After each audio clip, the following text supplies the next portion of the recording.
Are you ready to nerd out with your geek out on the Theology Nerd Podcast? Yes! This is Trip, and you are listening to the Theology Nerd at Homebrewed Christianity. That's right, we try to bring you some zesty ideological ingredients so you can brew your own faith.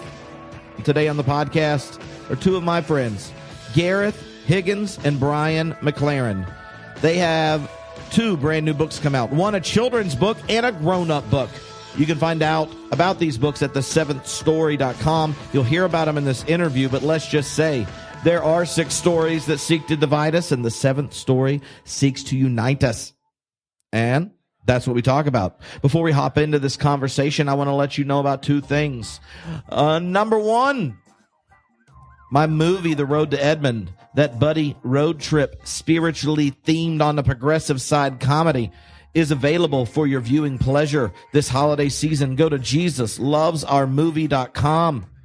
What was that URL, Trip? JesusLovesOurMovie.com. It's simultaneously a web address and an eternal truth. That JesusLovesOurMovie.com. JesusLovesOurMovie.com. You can get The Road to Edmond. You can find out why I'm so excited to share the first movie I ever made.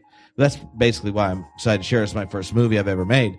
I helped write the story. I star in said film, and it's not horrible. That's why I want you to watch it.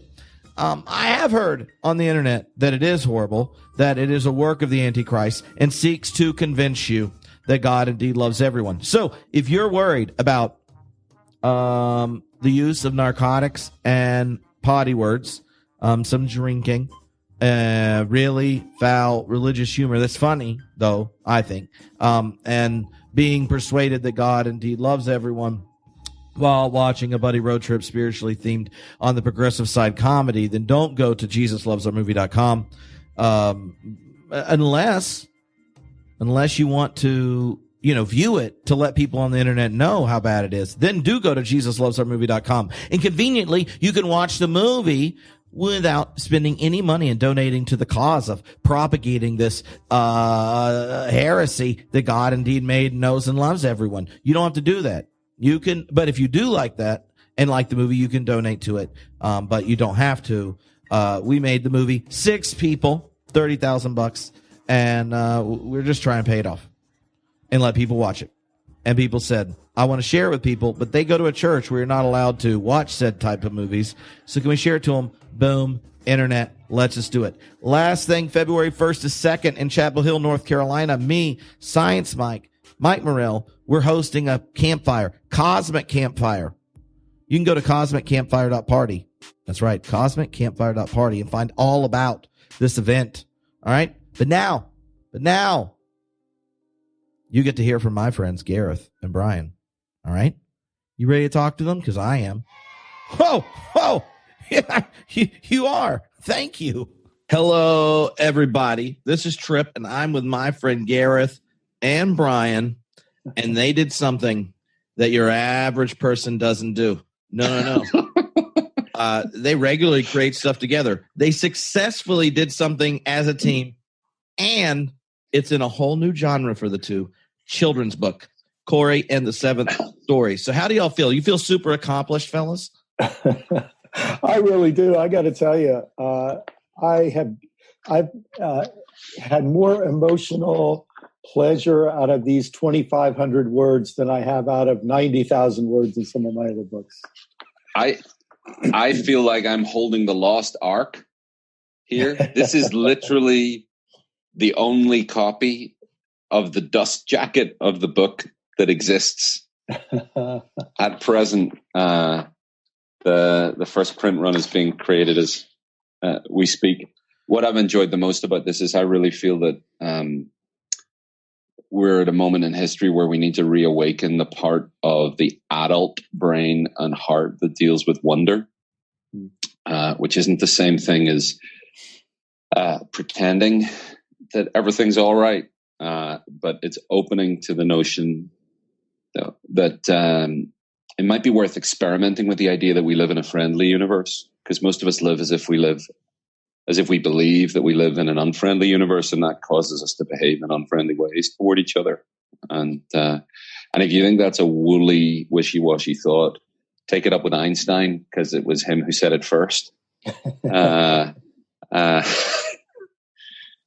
So, well, one of the things that I really liked about the book, and I have only read the digital version, is that sometimes when, let's say, clear thinkers in abstract thought write children's books, they turn out to be picture books for adults, and this one is clearly written for children. So that's pretty cool. Now, it comes out of y'all's own relationship and the conversation y'all have been having about the power of story and the need for us to not just continue to tell stories, but tell them different types of stories. So as a way of introducing yourselves to those that might be their first time interacting with you, maybe you can tell the story of y'all's first memorable encounter with each other. Wow, Gareth, how about it? We met in London 12 or 13 years ago, and it wasn't that memorable. What was the first really memorable one was one time I came and visited you, Brian. You were still living in the kind of outskirts of DC, and we went for a walk on the land where the church that you were still pastoring and just about to finish pastoring. We went for a walk on that land, and you told me the story of the land. And if memory serves, that, you know, things the land had been used for in the past, and how the people now connected to the land were respecting the memory of the land seriously, which, come to think of it, is about how we tell stories about the past, and whether we think we can just press a reset button, which we can't do. You know, that's my memory of that conversation. And right. Don't break my heart by saying that you don't remember it. No.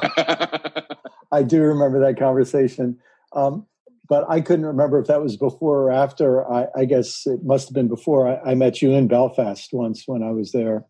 And I remember we were meeting we met in some little coffee shop near the water. And but Trip, Gareth and I have been friends for many years, engaged in a number of projects together, including we've both been involved with the Wild Goose Festival, and we've done a lot of speaking together.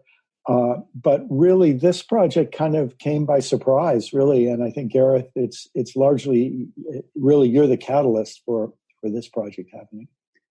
Well, as I remember, what happened was you were sitting in our kitchen 2 years ago, next month, and you said something like, you know, we could write a short book about the myth of redemptive violence. Now, the myth of redemptive violence is something that some people know what that phrase means. A lot of people don't. It's a term that was coined by Walter Wink, a mentor of mine, a really important thinker whose thought and ideas, I think, is only going to become more important. He died a few years ago, and he coined this term to describe the idea that's dominant in the shared culture, at least in the West, that the way to bring order out of chaos is to blow things up. That basically you can kill your way to peace. And that we see this in the history of our literature, the history of our politics, our religion, our way of organizing society. And Brian was saying, you know, we could write a short book about this because, you know, since Walter has died, there's still a lot more work to be done in explaining this, because it's one of those things that most of us don't recognize it until it gets pointed out. And then as soon as it gets pointed out, you see it everywhere. Yes. You know, whether it's literal killing or just character assassination. And that evolved into the idea that we should write a children's book for adults, which then became a children's book for children to have read to them by their parents. Also a children's book that children could read to their parents, and a book that people of any age could read and see ourselves in it and be invited into a different way of telling stories. Because where this fused with an idea that Brian was working on, and you should kind of illuminate this, Brian, was that the different ways we have of organizing ourselves as people, religion, politics, ethnicity, nationality, gender, are all subcategories of the biggest category of all, and the biggest category of all is storytelling. So maybe you want to say something about that, Brian, and how you kind of came into this with the idea of the 6 stories and the 7th story. Sure. Would that be okay, Trip? Yeah. So just a bit of background. Before I became a pastor, I was a college English teacher. So literature was kind of my thing, and I was always oriented towards stories. And in many ways, when I became a church planter and pastor, which I did for about 24 years, in some ways, the thing, maybe the gift that I brought to what I did was that I read the Bible with a literary sensitivity. I've been trained as a fundamentalist and evangelical to read the Bible looking for doctrines, and whether it was tulip or whether it was, the 4 spiritual laws or whatever, you always read a biblical text to extract abstractions and principles and points. But my literary background made me look at the Bible a little differently. And I wrote a book some years ago called The Secret Message of Jesus. And as I was writing that book, I really indulged in just reading the Gospels again and again with just an awareness of what was going on in terms of storytelling. And over the course of writing that book and the next few books, I began to see a kind of swirl of different. The term that people used to use is meta-narratives, meaning stories that you tell that help you give shape to all of existence, kind of the big stories in which smaller stories are nested. Often, I'm sad to say, those narratives are the narratives you use to justify oppressing, colonizing, killing, exploiting other people or other parts of creation. And so at any rate, as I began to grapple with this in the Gospels, I started to see Jesus as a storyteller. I mean, obviously his main literary genre is short fiction. So I start to see Jesus as a storyteller using all of these small stories, trying to subvert and collapse and expose some much bigger stories that are causing a whole lot of harm.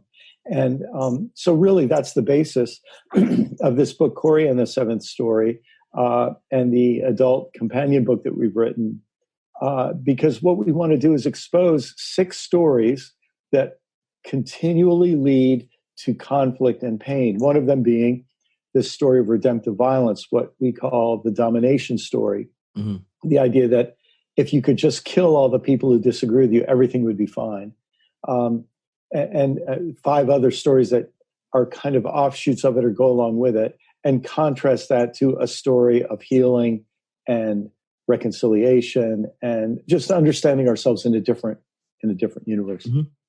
Well, one of the questions that I think comes up when you start thinking about storytelling, and it really connects to what you're just saying, that like Jesus had these kind of missile-like stories that were short, and they don't really become clear right until he left the scene. So half the time he'll tell a story, and then people would start thinking about it, and they'd realize it functioned like a Trojan horse, and he's out of town before they eventually catch up to him in Jerusalem. But there's storytelling as a device, and then you're talking about storytelling as this framing narrative, and so maybe you can talk about why the act of storytelling matters and how those individual stories connect to the big story that lingers in the background.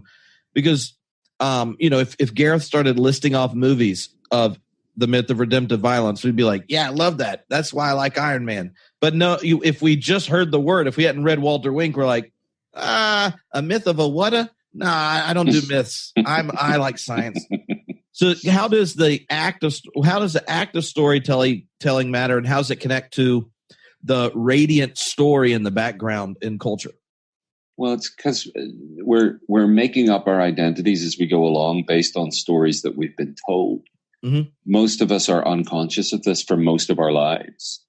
And most of the stories we're telling are either not true or they're not the most helpful way of telling the story. So from the moment of our conception, like we were ourselves a story. People told stories about who was coming.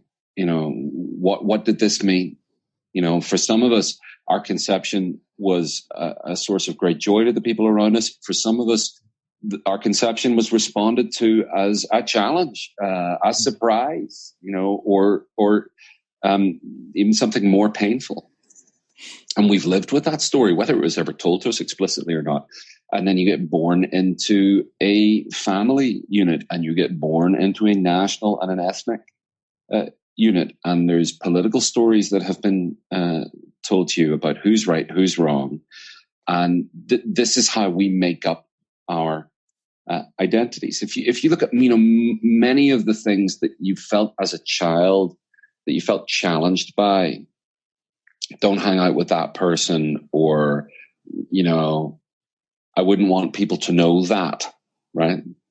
Things that parents often say when it collided with your natural sense inside. Well, why not hang out with this person? I'm enjoying hanging. This is a good friend. Or why do we not want to tell people about the pain in our family? Just to take two fairly universal examples. Mm-hmm. You knew as a child there's something not right about this. And then you probably imbibed as you went on. You kind of got used to it. It kind of became normalized in your life. At least if you come from the kind of culture I come from, one of these things we might call a middle-class value story, which is that preserving your reputation is more important than having your pain faced, right? And now the three of it. I'm suggesting, Trip, I hope this isn't a new revelation to you, that the three of us have had enough mentors and we've been around enough communities where there are healthy ways of dealing with pain that we've come to realize there's something wrong with that story. There's something wrong with the story that causes some people to hide their suffering because reputation matters more than vulnerability, even though we know that that's not true. Like we know that love is better than victimization. We know that taking responsibility for our own actions and their consequences, intended or unintended, is better than scapegoating others. But we're living under the massive pressure of a cultural unwritten agreement that we're supposed to lie our way through life, pretend that we value things that we don't, get on the train of scapegoating, selfishness, and separation, because that's what we've been told works. And the reason I talk about the need to, why we wrote a children's book, partly for children and partly for grown-ups, we've got to awaken the part of ourselves that's willing to consider an alternative story. And that's not the cynical part. And that's not the economically well-versed part or the part that has letters after its name. That's the childlike part, the part that knows we should be friends with everyone. We should be friends with everyone. If we're in pain, we should find safe people to share that pain with. If we have more stuff than some other people have, we should share it. So I don't know if that answers the question about, well, I don't know. That is my attempt at answering the question about why storytelling matters. It's the way you were taught to figure out who you are. Mm-hmm. And I haven't yet. No one else has introduced me to an idea that there's anything bigger than storytelling. There's any bigger category than the story, Mm-hmm. Well, I think that actually could be helpful because you two both grew up in very different contexts. So when you start thinking about the power of story and the way it shaped your upbringing, what stories were you born into that were so enmeshed and colored the world that you were in that you thought they were just normal, real, and true, and that now, upon thinking about it, you start to go like, I don't know if that story works, or I definitely know it doesn't work anymore. And that'd be a way to kind of show like how both of your lives and trajectories start to cross when you start to reflect on the nature of story. Yeah, maybe I could say something about that briefly. I grew up in America, and I grew up in a conservative Christian home. I'm thinking of Chimamanda Adichie, the African writer. She has a famous TED Talk called The Danger of a Single Story.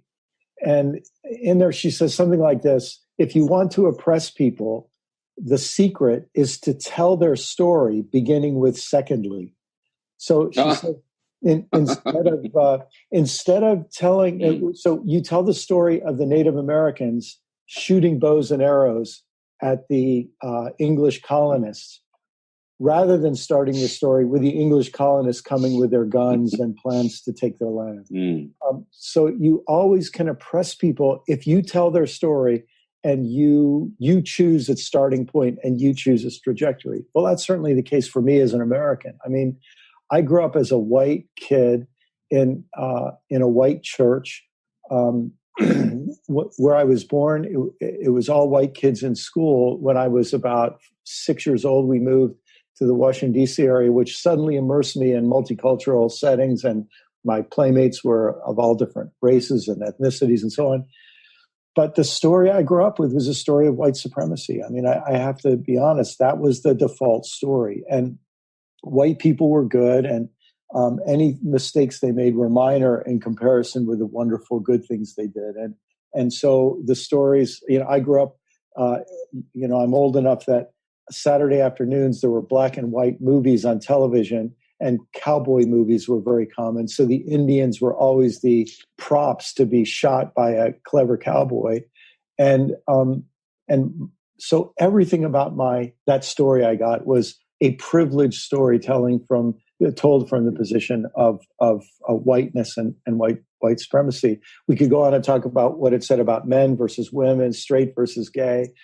But the other major story that I grew up with was the one I learned in church. And in that story, the earth is about 6,000 years old, and it doesn't have many more days or years left.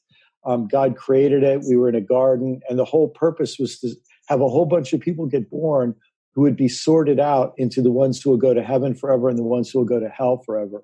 So this entire earth and everything about it was a rather short-lived phenomenon, and it was really a sorting process, and that was the story.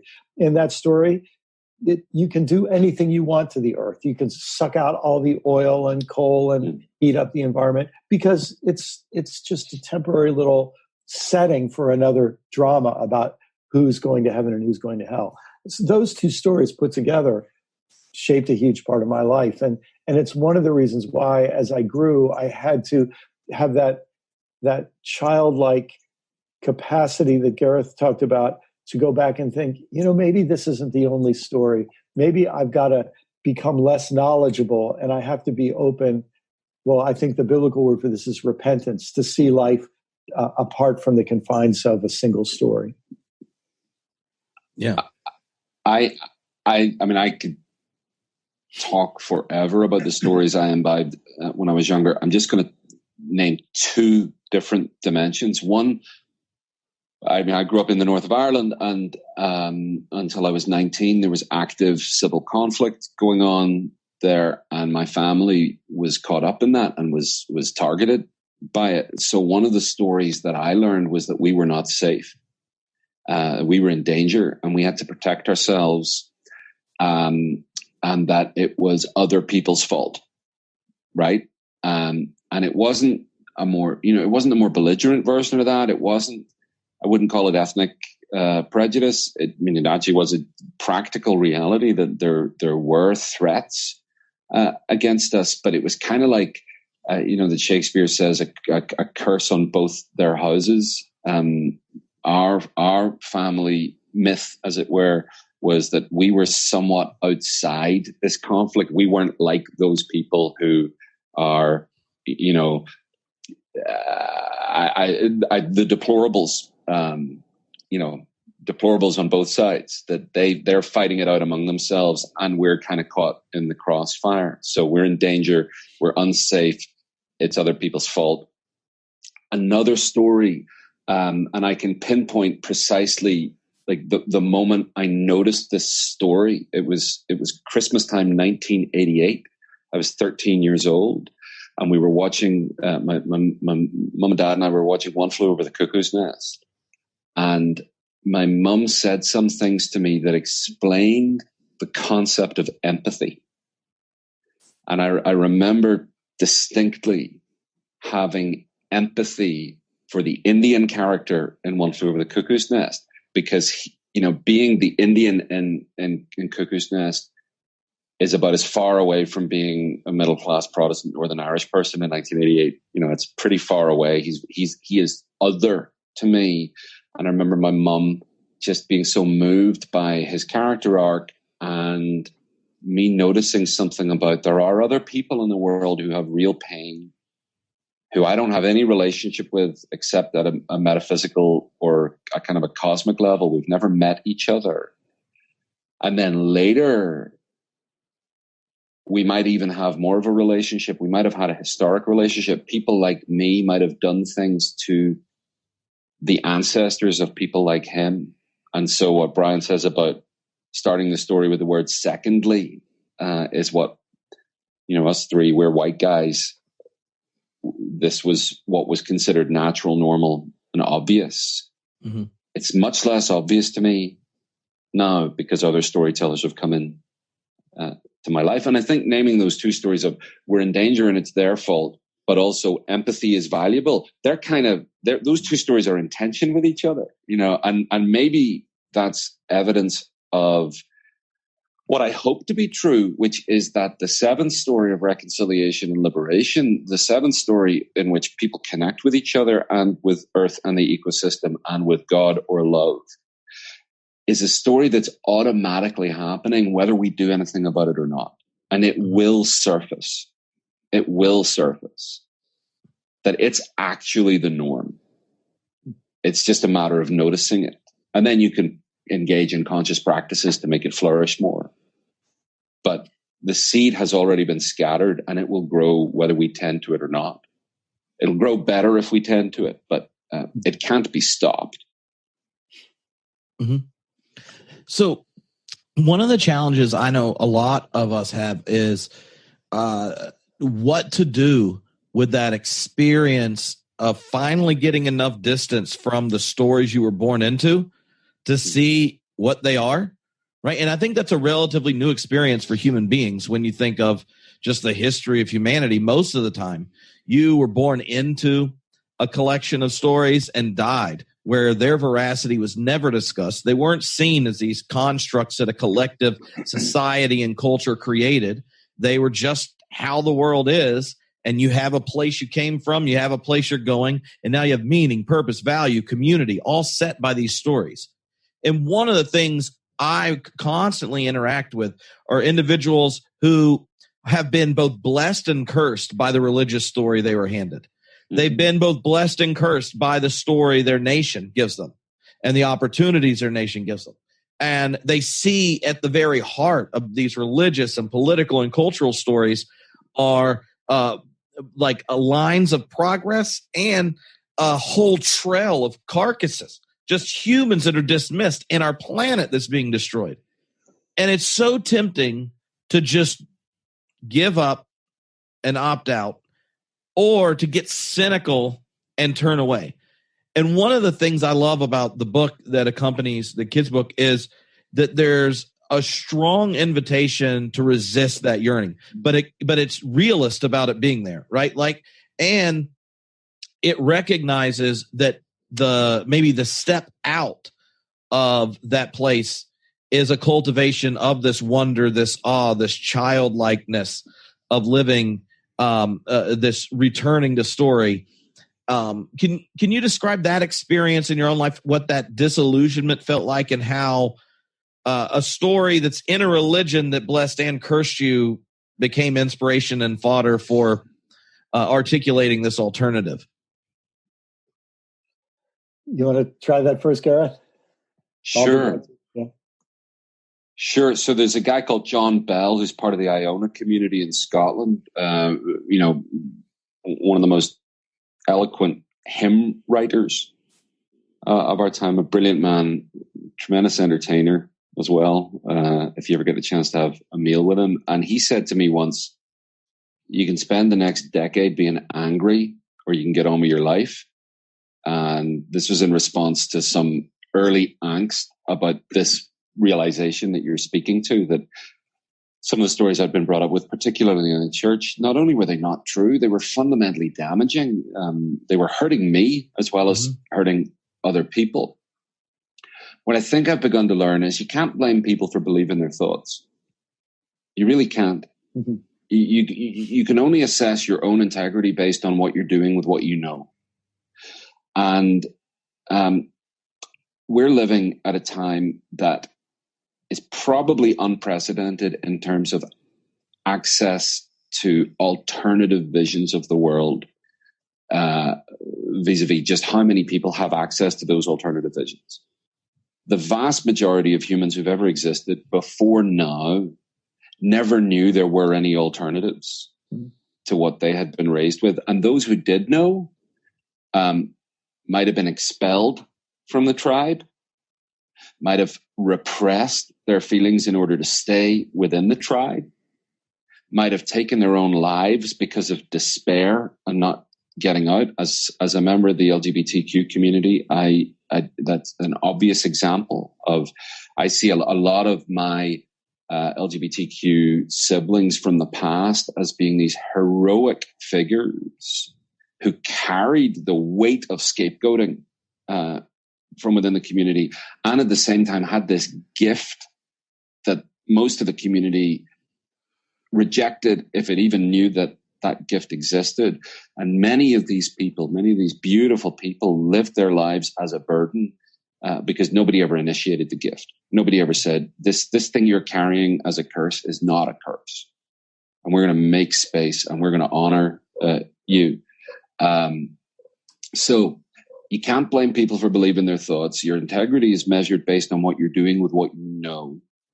And once you come to the point of knowing that there are some things that you don't know, you have a responsibility to keep doing the best you can to find out as much as you can about the things you don't know.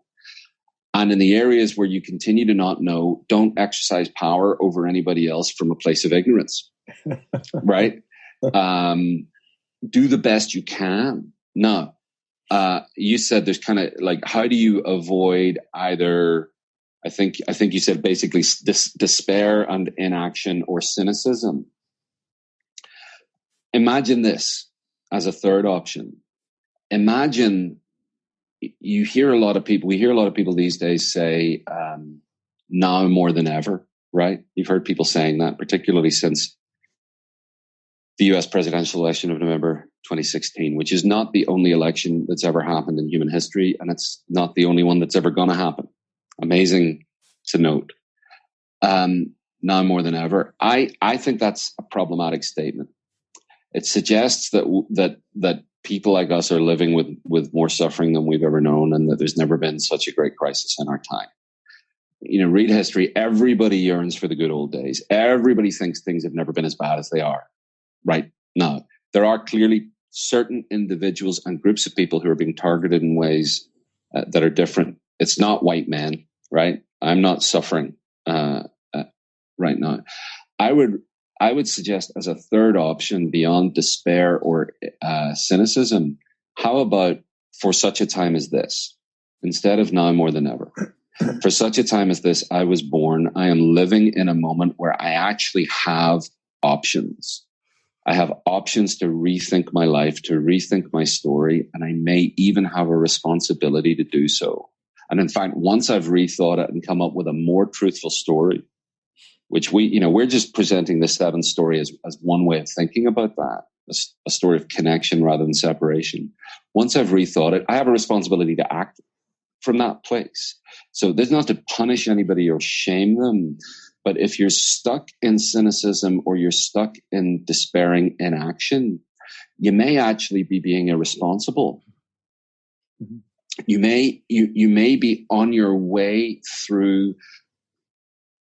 You're in a swamp right now, but on the other side of the swamp is the freedom to act from the story you know to be true. The difference is, I used to think my future was secured based on I have a decent job, or I think I'll be able to continue to generate income from this work that I do. That I feel happy sometimes, right? I think I'm being transitioned out of that into, I don't know if my future is secure at all, right? And anything could happen tomorrow or even later today. But once you start opening yourself to the invitation of the seventh story, which is to displace ego and the self as being the primary category of existence. And the primary category of existence becomes love and your participation in love rather than Gareth and my participation in being me. Then it matters a whole lot less what I have in my bank account or if I have my health, or even if I feel happy. What happens is this expansive meaning takes over, and happiness becomes an outcome of a meaningful life rather than the other way around. Mm-hmm. I know I'm in danger of rambling right now. The point is that maybe you're not living in the worst time in human history. Maybe you're living in the time when you have the most opportunity to do something meaningful with your life. Because if you'd been born 50 years ago, you'd be stuck in a cultural cage that doesn't allow you to do anything with your alternative views of the world. Right now, let 1,000 flowers bloom. Oh, yeah. Brian, please find a way to say something sensible so that I don't feel like I've just given you today's journal entry unedited, and maybe it's not meaningful at all. No, it's great. Maybe, Trip, I'll just add, that temptation to become cynical, it seems to me in the language that Gareth and I have developed for these 7 stories is what we might call the victimization narrative. It's different than the, oh, poor me, I don't know what's going on, I'm a victim. It's, oh, I know exactly what's going on, and everybody is too stupid and wrong to work with me to make things better, so we're all doomed, right? There's sort of a proud and a fearful version of a victimization story, but both of them have the same effect, and that is, I'm no longer a protagonist in my own story. It's happening to me, and I don't have a responsible option. And that's, I think that's one of the things that many of us are struggling with. We're talking just a couple of days after the latest climate report came out, which is telling us that things are really bad and they're going to get a lot worse environmentally. And that can so easily be overwhelming. But then you live with that, you get over the shock, you deal with your disillusionment. We thought there were grown-ups in the room who were watching out for us, and we find out, oh, gosh, there really aren't. If we're going to be grown-ups, now we have to figure out what to do. Mm-hmm. And in present company, some of us, we write books, or we try a children's book, or we do a bunch of podcasts, and we do what we can. And I think that's we're living into a constructive, creative story in that way. And, there's a beautiful thought in there as well, which is dead simple, which is you can only do what you can, but you shouldn't do less. Yeah. And I remember a story about 2 friends of ours, well-known public figures, one an elder statesman on stage, I believe in South Africa, 25 years ago, and they were about to go and speak to an audience of many thousand young people, and they were going to say something that was really going to help. And the younger one said to the older one backstage, I don't think I can go out on stage because I'm realizing I'm feeling prideful. I'm dealing with the sin of ego and the sin of pride. And the older one said, do you believe that your message is going to help these people? And he said, yes, of course it will. And he said, you have no right to stand back if the message is going to help people. I'll help you figure out the ego piece afterwards, or you can wait till you're dead. And when you can figure out the ego piece with God later, you're actually, what's truly egotistical is to have a gift and not use it out of some false, misplaced idea of humility. So whatever your gift is, please use it. The worst thing you can do with power is pretend that you don't have it. Mm-hmm. I think there's a couple distinctions in that are super helpful. I remember one Phyllis Tickle used to say, the Reformation was great, but it missed just how big grace was. You don't have to do anything; you get to. Like grace is so big, you don't have to do anything, you get to. And I think for a lot of people, especially people that are in privileged situations, becoming aware of their connectedness, their culpability, and their responsibility, the desire is for some new story that if they're just faithful to that, they can know they're doing the right thing. And they're anxious because they're missing everything being handed to them with kind of certainty, finality, and really with the comfort of smugness that you did the right thing. I think that that is such a gift that had been handed down with privilege, with patriarchy and race and all sorts of things, that you never differentiated the story you were handed from the affirmation of God. And so there's this divide where when you don't have to do things, when you've been freed from this kind of totalitarian story of divine desire, you get to do things. And you can see the same thing in relationships, right? Like, I don't have to do anything for my partner, but I get to. And every day is a gift. And you discover new things because you get to love one another and that kind of thing. And the other thing that popped in my mind was something that when Brian and I were at the International Whitehead Festival in Claremont, Bill McKibben and John Cobb were talking about the different narratives and how, every world religion is there and people that aren't religious. And there's something that through these different, there's threads through their stories that give us vision of a different life and world together. And Bill said, I work with so many millennials and even younger activists, and they can see this opportunity. But that's the place I think faith comes in.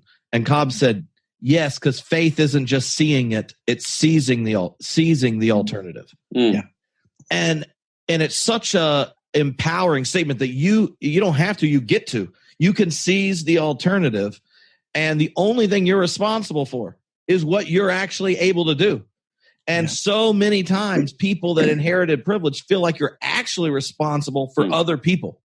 But we can be responsible to them in our relationship and in our own faithfulness and our own giftedness, but we aren't responsible for them.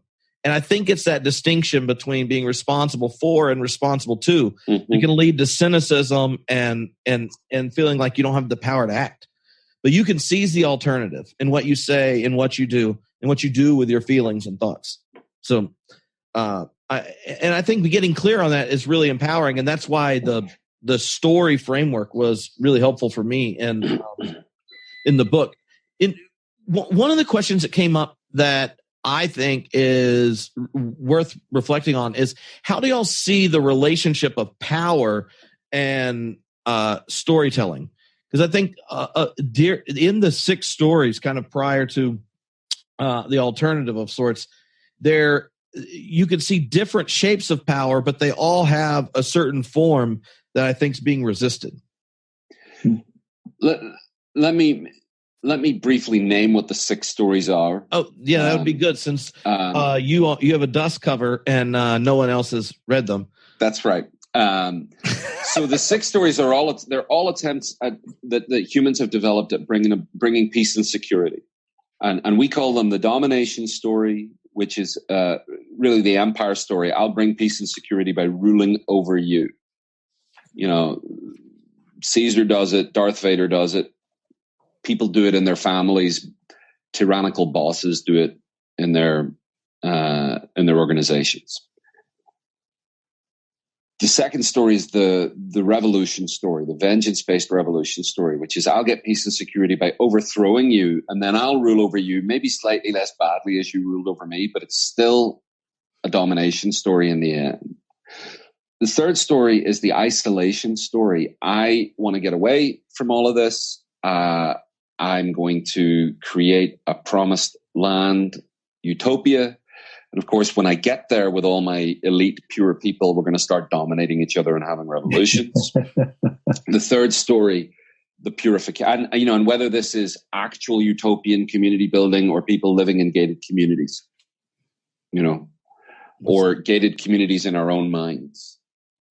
The fourth story, the purification story, it's not my fault, it's their fault because of what they believe or what they do or how they think or what they wear or the color of their skin.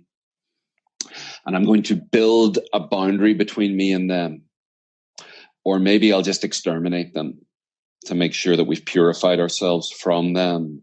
And again, whether it's actual literal genocide or character assassination, we've all participated in it somewhere along the continuum. Now, part of the blessing of storytelling and of being human is that even the most privileged person by, let's say, the standards of Western economic success will also have some major burden in their life too. So there's no one who's just pure privilege. Yeah. And when you were talking about who are you responsible to, I think we are responsible to the story of reconciliation, liberation, and to whom much is given, much is required. And so all you got to do with your privilege is ask, how can I use this power as a place from which to serve the common good? And then all you got to do with your lack of privilege is, who are the safe people whom I can ask for help? The fifth story is the victimization story, which is, I've suffered so much. Something was done to me or my people. It's so egregious that it's the most important thing about us.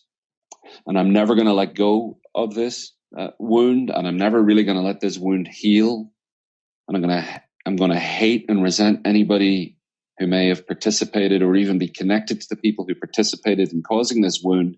And if you dare tell me that it would be better for me to try to reconcile, and reconciliation does not mean embracing the people who caused immense suffering to you today by giving them a big hug and pretending that it doesn't matter. It starts with agreeing not to take revenge. And maybe that's where it ends. It might evolve further, but I cannot presume to tell anybody who's suffered that they should befriend the person who caused the suffering because it's morally right to do that. It may be, my impulse around that is, I think it's psychologically better for people to move beyond revenge. Entire nations have been built on the victimization narrative. Northern Ireland had an 800-year-long civil conflict that involved the victimization narrative on both sides. And then the last of the six stories is the accumulation narrative, which is basically, once I've tried domination, revolution, isolation, purification, and victimization and found them lacking, I'm just going to buy a bigger sofa or some popcorn or a bigger house, or I'll invade a country. I'll accumulate, and that will insulate me against having to feel connection or to feel the uncertainty of being in the world. All of these stories are attempts at bringing peace and security. They're all motivated by, at some point, a sincere or, let's say, an evolutionarily natural impulse. The problem is none of them work. They don't produce peace and security. What they produce is separation. Humans from each other, humans from the ecosystem, and humans from God and love. The seventh story's way of dealing with power is what I just said. We audit ourselves for the power we have, whether we feel we earned it or not. And it is from that place that we serve the common good. And we assess where we lack power. And it's from that place that we look for support. And it should ultimately be a beautiful, virtuous circle. The way I'm looking at this at the moment, there's three of us. We're in a kind of a triangle. You can draw a circle around it. I know about some of your needs, Trip, and some of your needs, Brian, and lots of both of your gifts. And the relationship we have with each other is give and take. You know, we get to serve each other's good. That's the way relationships should be, between strangers too, between people who've never met before, between people on one side of the planet and the other side of the planet. Another one of the gifts of right now is we cannot deny this is a globally connected human race. We fall together or we rise together. And in the seventh story of reconciliation, we're laying down power over people and seeing it instead as power to serve. Mm-hmm. We're not having revenge-based revolutions to overthrow, quote unquote, bad people, execute them and move on. But we are holding boundaries where there are injustices, willing to lay our own lives down, not to kill anybody else, but to lay my own life down for the sake of the vulnerable, if that's what's necessary. We're not isolating ourselves from the rest of the world. We may need healthy solitude and contemplation, but the point of that, as Charles Eisenstein says, is to leave this dimension, go into another dimension for a while, and then come back so that we can share the gift that we've received through being able to be a bit of a mystic for a while.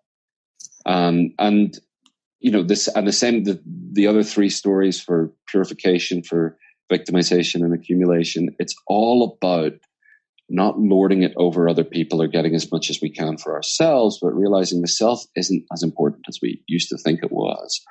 We are cast members in a play that has 7 billion other actors in it. I don't know your lines, you don't know mine, but we are in some scenes together. And as a bottom line, if you've ever done theater, Trip, you know that there's lots of ways to put on a play, but cast members killing each other is not one of them. It's not ideal. No. You lose one cast member, it can get really off. Or they don't even have to die. All they have to do is just disappear in the middle of the play.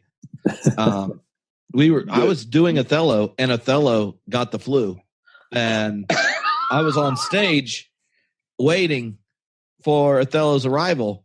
And I have to say, improving in Shakespearean English. Were you Iago? Yeah, it was it was a Shakespeare competition. And hey, look, can I ask you, is this the first time ever in anything related to homebrew that 2 different Shakespeare plays have been invoked in the same episode? Except for like the one episode like where we talked about theater on purpose. Oh, okay. All right. But fair enough. Yeah, and my buddy Raphael's I guess now I'm telling the internet, he had a stomach flu and was occupied, and I was sitting there. I mean, I didn't kill him, but I'm glad you didn't kill him. You know what's almost as good as Othello? Cory and the Seventh Story. I mean, I just can't wait. If Shakespeare were living, he'd have to repent of his envy. Well, he is. Yeah, I mean, that's why everyone's pre-ordering it right now. That's right.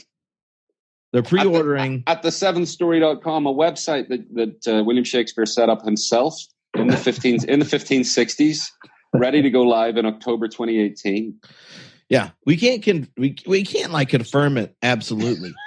But a lot of people are saying. A lot of people are saying. Look, there's as much chance that William Shakespeare like built that website for Gareth and Brian as there is the humans do not contribute to climate change. Like, and that's like a presidential affirmation. So, and the only way to find out is to pre-order the book. Yeah. And it may or may not come with a signature of William Shakespeare on the author page. You don't know that. You don't know. We don't. Some people are saying, a lot of people. Huge. I guess I realize that it's on the internet live, so I'm not going to say all the jokes I was going to make that I'll edit out later to then find out when it turns off, if Brian would look at me and go, "Now, Trip, you were going to edit that one line out, right?" So see, I have to, because I care for him, I want to preserve his witness, and not make inappropriate jokes on Facebook. You're making it live by the second. Well, I have 2 questions I've already got sent in, so you better answer them. And hold on. Oh, from the public. Died. Yeah. While you're looking for them, I want to say this: that the 2 book the book projects, the way we're doing this is the children's book is available to anybody who wants it, and even if you can't afford it right now, we've created a mechanism for people to sponsor, for us to be able to give the book away. And everybody who orders the children's book, Cory and the Seventh Story, we send a free ebook of what we're calling the grown-up version. If you're a grown-up, you probably want to read both the children's book and the grown-up version. You can order both of them separately, but everyone who orders the children's book, you also get an ebook of this other book, the story. And we're also connected to a festival called the New Story Festival, which is going to happen at the end of March in Austin, Texas. And the philosophical heart of this festival is this idea of moving beyond them versus us into a story of connection in which we flourish, and it's not, and our security isn't based on what's in the bank account, what are the letters after our name, what our house looks like, where we live, and so on. Our security depends on stepping in to the belief that this is a friendly universe. Mm-hmm. Have you found the questions yet? Oh, yeah. All right. So let's imagine you just left one holiday where you encountered very rival and their stories from your family members. Let's possibly suggest, now I don't want this to be technically related to my family since this is on the internet, in parentheses, a conflict of significant proportions. Both God, truth, and all reality seem at conflict, and I cannot tell whether my mother and that whole entire side of the family think I'm a Christian or worth human dignity. I would like to have a conversation with them where they just recognize and affirm my humanity without agreeing with any of my thoughts. Is there a way I can facilitate that or contribute to it when there's so much resistance? Natalie's the name of the person who asked the question. Wow. So I completely get the idea. Yeah. Well, there's obviously every one of these situations is so unique, but just to try to offer something helpful, maybe I could offer two things. The first would be to have a private conversation apart from the next family holiday, where you start with this sentence: I have a problem I need your help with, or I'm really concerned about something and you could really help me.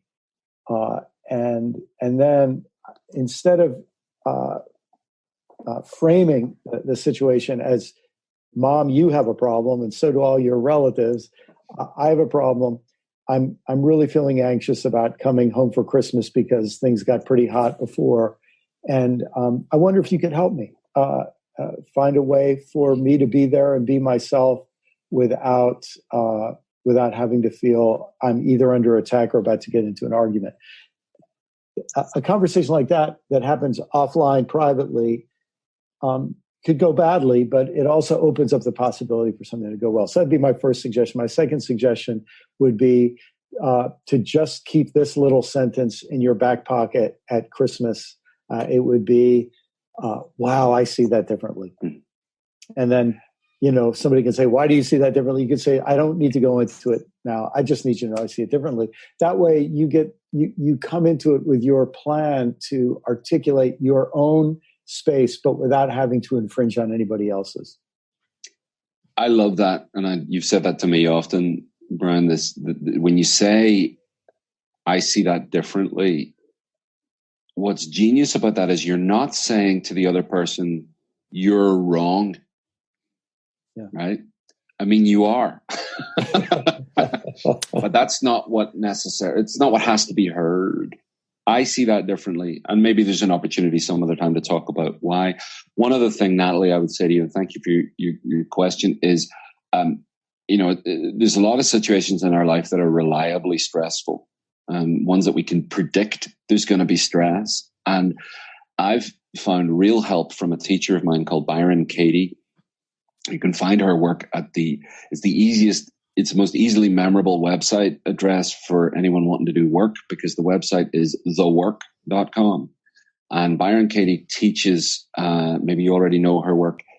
She teaches me how to think differently about situations that cause me stress. And if how we experience life is all mediated through a story we're telling, then paying attention to how we're thinking about that story could really serve us well. So I'd just encourage you to go onto her website, watch a couple of her little dialogue videos where she works with people over situations that are reliably stressful, and it might bring some freedom and some shelter to you at thework.com.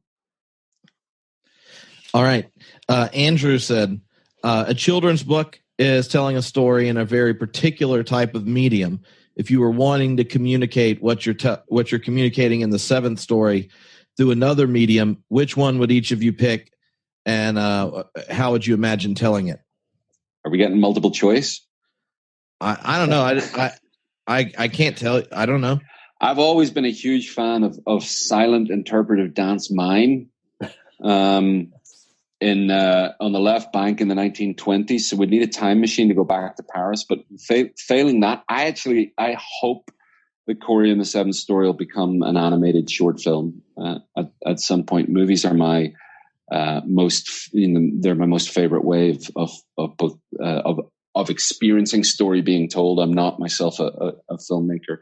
But there's something about the way image, sound, dialogue, when there is dialogue, and narrative fused together in cinema that's unlike any other medium. And one of the reasons I think that it's that it goes straight into the part of the mind that deals with wonder is you've heard the idea that all our beliefs about the world, all our judgments are really projections. We're seeing things through our own lens. We're literally projecting onto a screen of somebody else's face, or onto the trees I'm looking at outside my window here, and so it makes sense that an art medium that deals in literal projection of an image on a screen seems to get more quickly into the part of my mind that deals with my own projection. So I'd like to see a short film. I would like to see a short film too, but just to say something different, I would love to see a news commentary that was done by people who are fluent in different kinds of stories, and speaking to people who are fluent in different kinds of stories, where you could analyze the news and political speech with a narrative framework. Oh, both of those are good ideas. Thework.com is catchy. But I recently got JesusLovesOurMovie.com, and over Christmas, where anyone wants to screen The Road to Edmond, the movie I made, is can screen it. They just have to go to JesusLovesOurMovie.com, and the amount of excitement that URL was available is really hard to exaggerate. Surprisingly, SatanLovesOurMovie.com was not available. Hey, I don't know who has it. I was delighted recently to get optimisticstatistics.com. There are some. I don't know. It's like the Lakers winning percentage after the bomb came. Which this is a question that it kind of is related to one someone sent in, but that sports thing makes me think of it. But I've had conversations with both of you, and it's been on the podcast before about spiral dynamics and such like that, and how that there are, over the history of humanity, we've had different stories and they've grown and taken different shapes. Mm-hmm. But we never really grow past completely others. They find different places to live. So when you think of some of these other narratives, like what are ways of putting putting the right narrative on the top shelf and finding healthy places to stick the others? Gosh, being a pretty big fan of spiral dynamics, this idea that you transcend and include. So your old stories, you realize they had a place. I wouldn't be here if it weren't for those stories or those ways of seeing. I can't do calculus, but if I couldn't do calculus without knowing adding and subtracting and multiplying and so on. In these 6 stories that Gareth and I are talking about, they each have a place. There's a time to isolate. There's a time to withdraw. There might be a time to assert yourself, and there's a time for everything. The problem is when you trust that this story is going to solve all your problems, you then end up, if it's your only story, you keep running it and driving it until there's a death toll, or until you've lost your own soul. Yeah. And so, and in some ways, when I was a preacher, I remember I'd been taught, there was an Old Testament and New Testament, but then I realized it's way more interesting in that there's a period where people are ruled by other people, and then there's a period where people are ruled by laws, so that those other people now have to be accountable to laws, or at least in theory should be. And then you realize, then while people are ruled by laws, they start to envision being ruled by wisdom, which goes even farther than laws. And then you realize that finally they say, you know what, we should walk the way of love, that love is even higher than wisdom. Or it doesn't throw out wisdom, it encompasses it in something bigger. And, I suppose this is a choice people make. Some people put power at the top shelf, but I think, a whole lot of us, our whole lives have brought us to the conclusion that love is at that top shelf. And what's interesting about love is it's never something you can fully and finally define. It's always a pursuit, because if you become too sure of what it is, you even can use that, I think, as a weapon sometimes. So it's that pursuit of the common good, and that pursuit of your neighbor's well-being and not just your own, and the pursuit of the environment or the matrix or the creation in which we all depend, the pursuit of the good of the commons, not just the common good. I'd like to add, I've discovered two practices that work for me.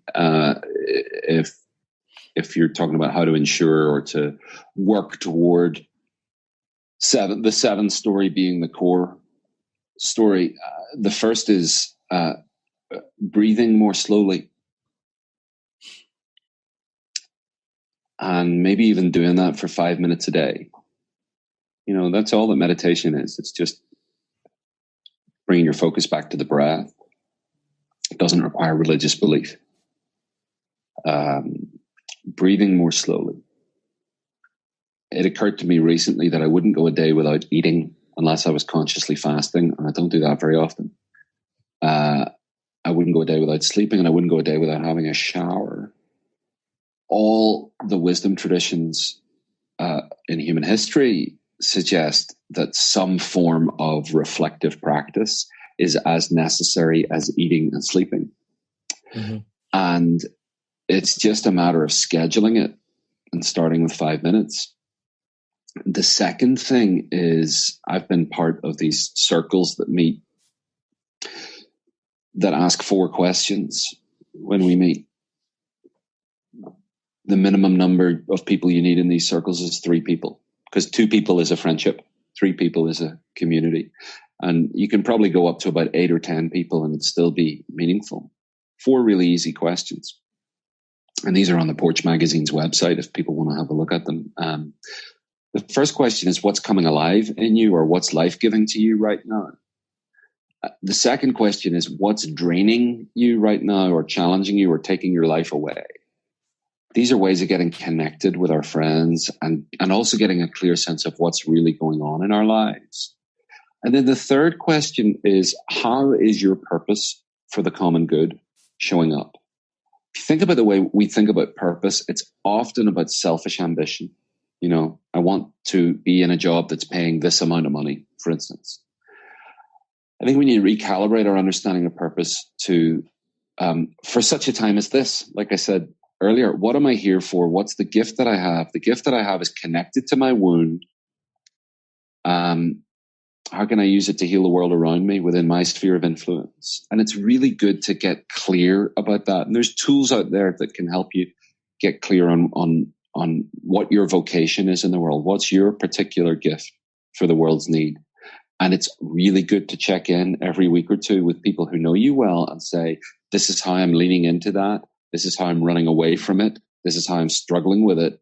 In my case, it is as simple as, if I'm trying to have conscious eye contact with the person at the checkout, then I know that I'm leaning into my purpose, because part of my purpose is to help reconnect people with each other. I've come to believe that. And that comes from a wound in me of being separated and isolated and somewhat bullied and so on. And good mentors taught me, well, you can heal this in yourself by offering to heal it in others. That's how it's always been. And then the fourth question, which is a really radical question in a world of individualism, and that is, having heard what we've heard, how can we help each other?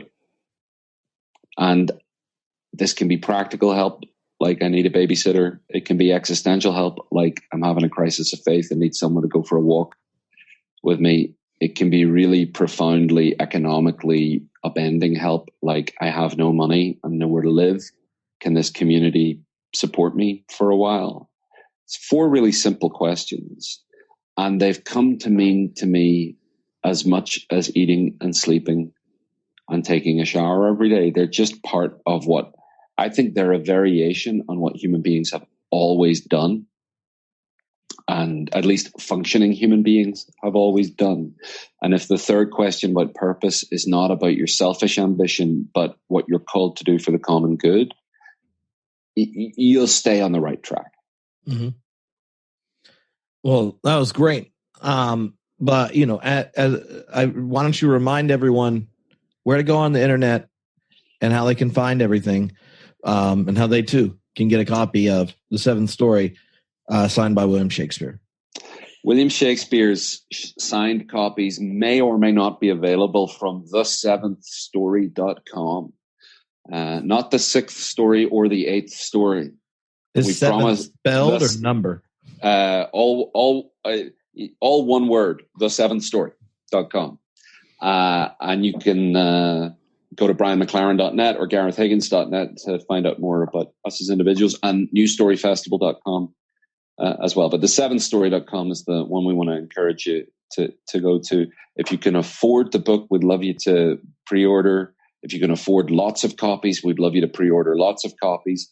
And if right now money isn't flowing in your life, please contact us.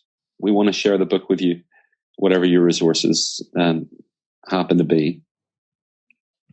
All right.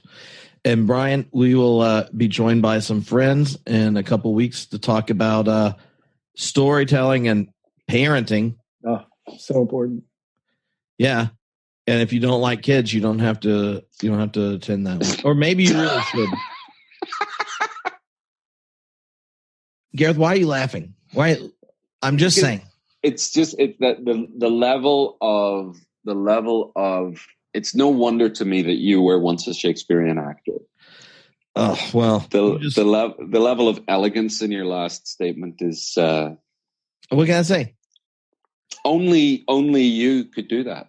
I have a number of theatrical modalities. And, yeah, I mean, I can come at it all sorts of different ways. All right.